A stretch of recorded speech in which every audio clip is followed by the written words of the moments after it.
let's talk about the hottest things in the EuroLeague, and we can't start from Isaiah Canaan, I think.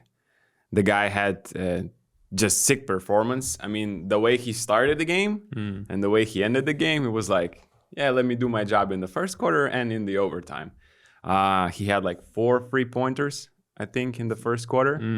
And he closed out that quarter with a insane 6-step back 3-pointer to the left.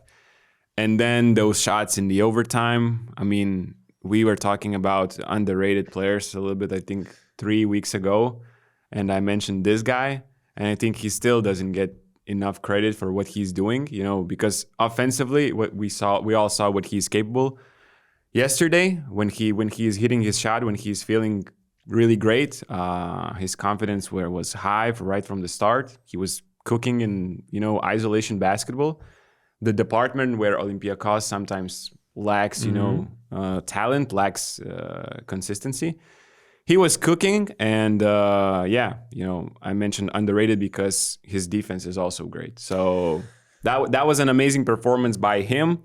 And I thought that should have been a foul when he made a 3-pointer against Marko Guduric, I think, in the overtime. But there were a lot of episodes where I was like, this is a foul to this side, this is a foul to the other side. It's not like one team was being punished or the other one was awarded. So I thought that was a great game. My thoughts were just an amazing game in terms of intensity. I don't know if I felt, as intense of a game before as this one, and it comes from, the importance of the game, but just in general, every possession was incredibly intense, and the defense I saw was something else.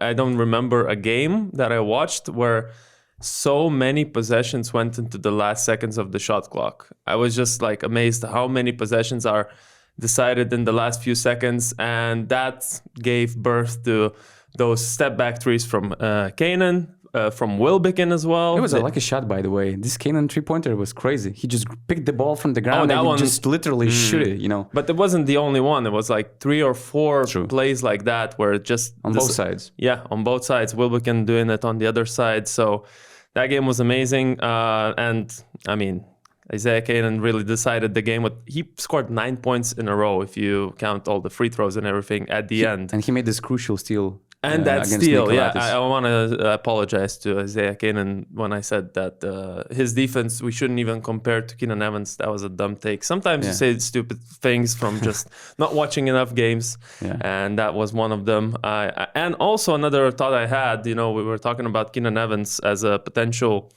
addition to Olympiacos, and also kind of suggesting that if he would come over, it would be in place of Isaiah Canaan.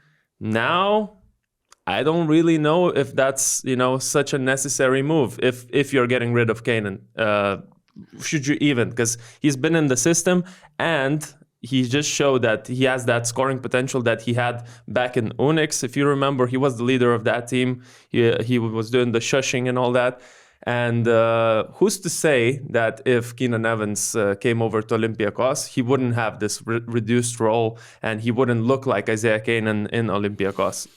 I don't know. It's a tough decision for the GM because I don't know if that's a coincidence, but as soon as those news about Keenan Evans potentially and likely joining Olympiacos came out, I mean, we had this crazy game by Nigel Williams-Goss who destroyed Partizan.